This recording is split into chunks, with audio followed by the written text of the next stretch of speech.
datang kembali di channel Aurora Zeva. Isu ijazah Presiden Joko Widodo kembali memanas. Tapi kali ini ada plot twist yang menarik.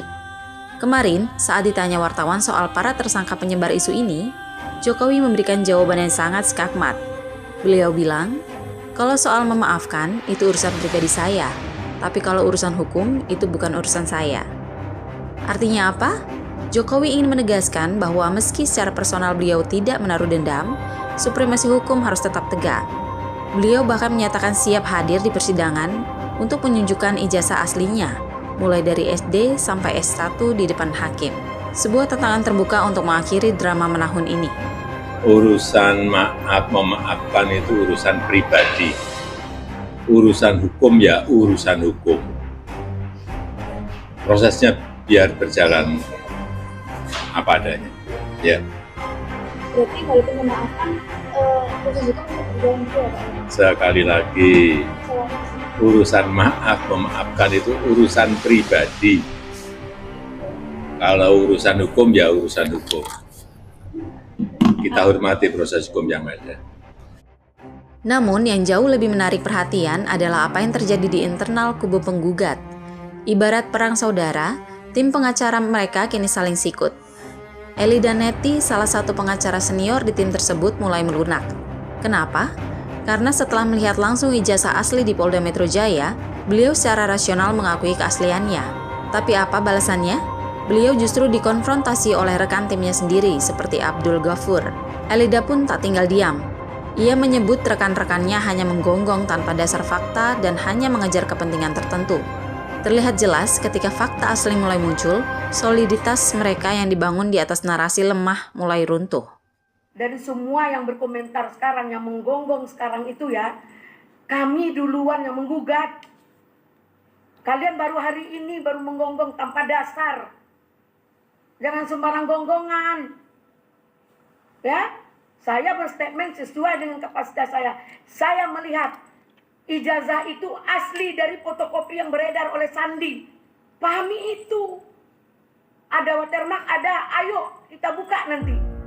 Keterangan tersebut tidak benar. Karena keterangan itulah yang memberikan kebingungan kepada rakyat hari ini. Bahwa berdasarkan keterangan dari Bunda Eli, ijazah tersebut ada embossnya, ijazah tersebut ada watermarknya. Saya pastikan keterangan tersebut keterangan yang tidak sesuai dengan fakta di dalam gelar perkara khusus. Mari kita bicara soal teknik forensik. Selama ini, Roy Suryo dan kawan-kawan selalu mengklaim hasil penelitian mereka valid. Tapi tunggu dulu, seorang ahli dokumen forensik menjelaskan bahwa dalam pembuktian hukum ada kasta dokumen. Pertama, dokumen fisik, ini kasta tertinggi atau asli. Kedua, dokumen elektronik, foto atau scan. Ketiga, dokumen digital, coding, atau barcode. Masalahnya yang diteliti oleh Roy Suryo dan kawan-kawan selama ini hanyalah dokumen elektronik hasil foto atau scan yang beredar di internet. Derajat validitasnya sangat rendah. Bagaimana mungkin mereka berani menyatakan sebuah ijazah palsu tanpa pernah memegang, menyentuh, atau melihat fisik aslinya? Terakhir kita melihat aksi emosional dari Rismon Sianipar yang memarahi masyarakat karena mencibir pekerjaan mereka meneliti ijazah ini. Dia merasa sedang melakukan pengabdian untuk negara. Namun publik tentu bertanya, jika ini disebut pekerjaan, siapa yang membayar? Siapa yang mendanai riset dan mobilitas mereka? Karena pada akhirnya, masyarakat sekarang sudah cerdas.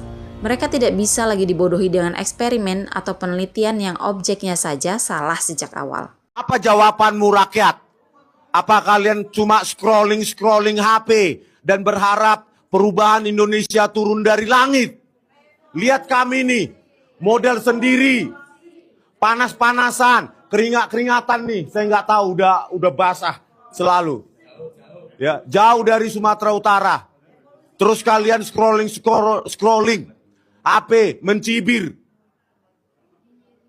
menyinyirin kami. Tetapi ketika anakmu pengangguran, kalian mengeluh. Ketika anakmu, suamimu nggak punya pekerjaan, kalian mengeluh. Tetapi kami melakukan pekerjaan kami sebagai publik, rakyat, kalian cibir. Itu munafiknya kalian, bodohnya kalian. Negara ini maju kalau pemimpinnya punya rasionalitas yang tinggi pada saat membuat keputusan tentu. Kesimpulannya, drama ijazah ini sebenarnya sudah menemui titik terang sejak ijazah asli ditunjukkan. Namun nampaknya bagi sebagian orang, kebenaran bukan lagi tujuan utamanya. Mari kita kawal proses ini secara rasional. Indonesia butuh kedamaian yang dibangun di atas fakta, bukan hoaks berkepanjangan. Saya, Aurora Zeva, sampai jumpa di narasi berikutnya.